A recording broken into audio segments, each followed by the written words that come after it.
Di malam hari, terdengar melodi santai dari seorang wanita, berbarengan dengan suara dari alat masak yang berbenturan. Kini terlihat makanan yang sedang dimasak itu, tampak begitu menggoda. Scan berganti ke selembaran kertas yang berisi pertanyaan tentang seberapa dekat kamu dengan ibumu. Dan kini terlihat seorang wanita yang sedang memasak, dan seorang laki-laki yang sedang mengisi jawaban dari pertanyaan di kertas itu. Dia menjawab, "Kurasa biasa saja." Pertanyaan berlanjut, "Apa kau sering berbicara dengan ibumu?" Dia kembali menjawab, "Biasa saja." Wanita itu berkata, "Makun, bagaimana dengan sekolahmu? Kalau ada sesuatu katakan saja padaku. Ibu pasti akan membantu." Dan sekarang kita tahu bahwa dua karakter tersebut adalah seorang ibu dan anaknya. Kini kita panggil saja wanita itu dengan sebutan ibu dan anaknya dengan sebutan Makun. Pertanyaan berlanjut, apa ada sesuatu yang akhir-akhir ini diucapkan oleh ibumu yang bisa membuatmu bahagia? Makun menjawab, tidak ada. Sang ibu yang kini telah selesai memasak, menyajikan makanan kepada anaknya. Ini saus wijen tausan Island dan saus Asia untuk saladmu. Pertanyaan berlanjut, apa ada ucapan ibumu akhir-akhir ini yang membuatmu kesal?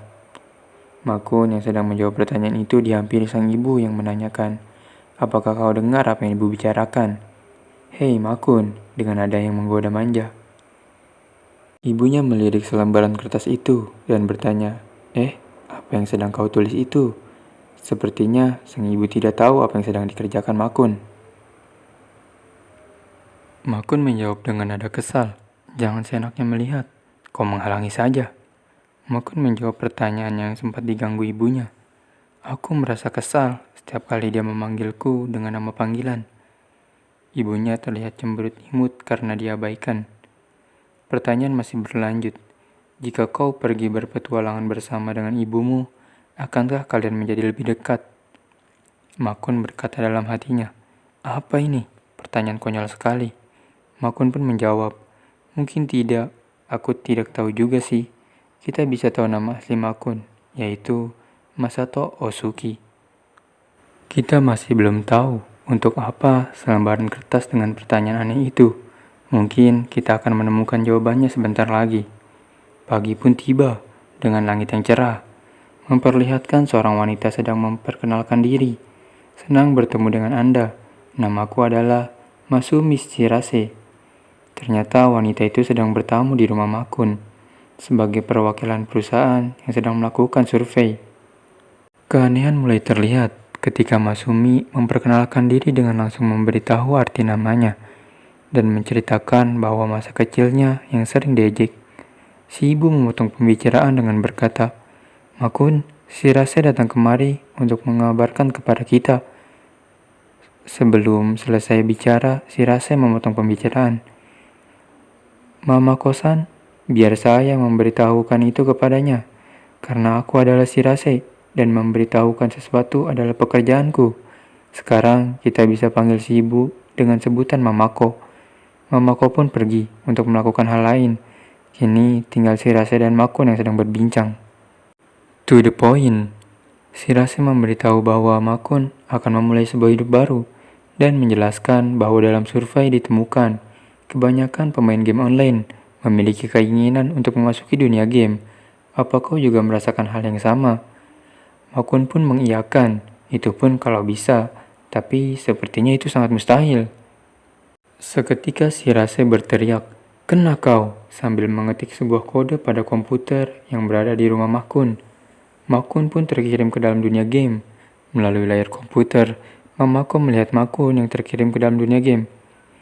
Makun, tunggu! Makun pun meminta maaf kepada Mamako dengan mengucapkan salam perpisahan dengan ekspresi sedih dan gembira. Setibanya di dunia game, Makun melihat banyak peri yang berterbangan, layaknya hal fantasi yang tidak akan menjadi kenyataan. Makun berlari kesenangan karena berada di dunia game. Namun kesenangan itu menjadi hening ketika Makun mendengar suara Mamako yang ternyata ikut masuk ke dalam dunia game. Scan berpindah ke dalam kerajaan. Terlihat sang raja yang sedang menyambut Mamako dan Makun dengan mendaftarkan akun game dengan nama mereka. Makun dan Mamako mendapat status sebagai pahlawan biasa. Sang raja pun menjelaskan bahwa yang dimaksud pahlawan biasa adalah tidak diharapkan untuk melakukan hal yang luar biasa, seperti menyelamatkan dunia dan menjalani hidup seperti orang normal pada umumnya. Makun kini sedang berada dalam dunia game yang menggunakan teknologi spesial. Untuk itu, Makun dan Mamako dijadikan sampel untuk menguji coba game ini yang bernama MMORPG untuk nama sementara dengan genre fantasi dengan kelas yang bisa dipilih. Namun berbeda dengan Mamako dan Makun yang mendapat kelas khusus sebagai pahlawan biasa. Dengan pengalaman Makun, dia mengerti maksud dari game ini, namun berbeda dengan Mamako. Seperti pemain pemula yang tidak mengetahui apapun tentang dunia game, bahkan tidak mengetahui tentang account. Karena itu, sang raja memberi buku panduan game kepada Mamako. Sang raja juga memberikan item untuk pemain pemula yang hebat. Scan berganti, menggambarkan 3 buah pedang yang tertanam dalam bongkahan batu. Item ini diperuntukkan untuk menyelesaikan sebuah event. Makun berjalan menghampiri pedang itu dan mencabut salah satu darinya. Dia mendapat pedang yang disebut sebagai pedang suci dari surga. Dahulu kala, saat dunia diselimuti kegelapan, pedang itu menghapuskan seluruh kegelapan dengan sekali ayunan. Hanya seorang pahlawan sejati yang dapat mengangkat pedang itu. Pedang itu bernama Firmament. Dan sekarang Mamako menghampiri pedang itu. Dia langsung dapat mencabut 2 pedang yang tersisa dengan mudah. Wajah kaget dari Makun dan sang raja terlihat jelas di sini. Alasan Mamako mengambil kedua pedang itu karena dia merasa kasihan jika salah satu pedangnya ditinggal sendirian, dan Mamako berniat menggunakan pedang itu untuk memasak. Mungkin ini yang terjadi jika seorang ibu-ibu bermain game. Kini, Mamako dan Makun sedang berada di dalam tutorial pertarungan yang dipenuhi banyak monster. Dengan pedang merah yang bernama Terra di Madre, Mamako menyerang monster itu dengan sekali ayunan. Dan dengan pedang biru yang bernama Altura, sekali lagi Mamako mengayunkan pedang itu dan membunuh sekelompok monster dengan serangan area. Monster bertipe udara pun datang. Kini giliran Makun yang menyerang. Dengan penuh semangat yang menggelora, dia menebaskan pedangnya, tapi tidak seperti yang diharapkan. Makun hanya menjatuhkan seekor burung kecil di hadapannya. Makun terdunduk lemas dan mengira bahwa ada yang salah dengan pedangnya.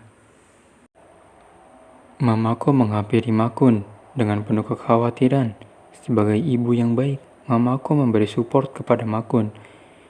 Namun Makun menolak dan menyuruh ibunya untuk pergi berpetualangan sendiri karena dia yakin bahwa ibunya bisa mengatasi dengan kekuatan yang dimilikinya. Makun meminta penjelasan kepada ibunya bahwa ibunya berbicara kepada Shirase dan orang-orang yang menjalankan game ini.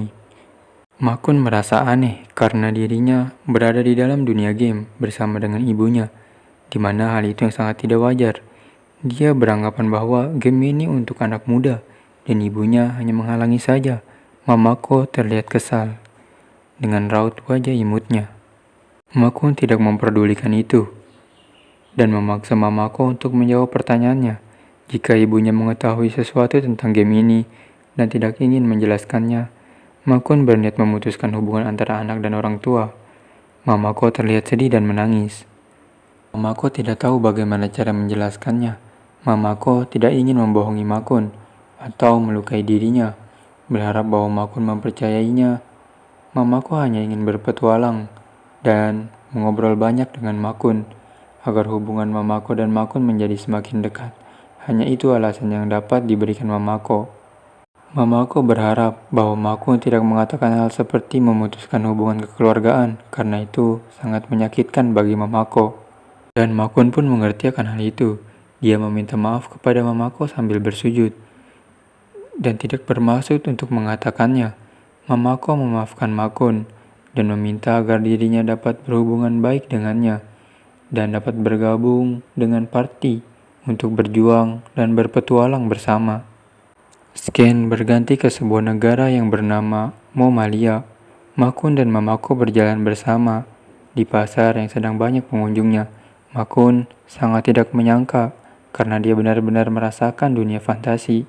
Makun heran dengan wajah NPC yang terlihat aneh karena modal di dalam game yang belum diselesaikan. Mamako mengeluarkan buku panduan game dari penyimpanan ajaibnya. Menurut buku panduan dalam game, tujuannya adalah ke guild petualang. Mamako meminta salah satu pedang yang dibawa oleh Makun. Dengan pedang berwarna biru, Mamako menebas ke arah guild. Bahwa apa yang dilakukan Mamako adalah apa yang dikatakan oleh buku panduan dalam game. Seseorang keluar dari dalam guild yang tertutup asap pekat. Menyambut Mamako dan Makun sebagai pengelana, kini terlihat seseorang wanita yang memperkenalkan diri sebagai Shirarase, si petugas administrasi, yang kita tahu bahwa itu mirip dengan Shirase. Shirase memberikan lembaran kertas yang berisi data para pemain. Makun memilih beberapa dari mereka untuk bergabung dalam party. Namun Mamako malah memilih gadis untuk anaknya, beranggapan bahwa orang yang bergabung dalam party adalah sama dengan keluarga, dan itu sama seperti mencintai seseorang atau pasangan dalam pernikahan. Dan Mamako meminta untuk mewawancarai orang yang ingin masuk ke dalam partinya. Part 1 pun berakhir di sini. Jangan lupa untuk klik subscribe dan nyalakan notifikasinya untuk mendapatkan info dari part selanjutnya. Jika ingin memberi masukan, bisa tulis di kolom komentar agar channel ini bisa berkembang. Terima kasih.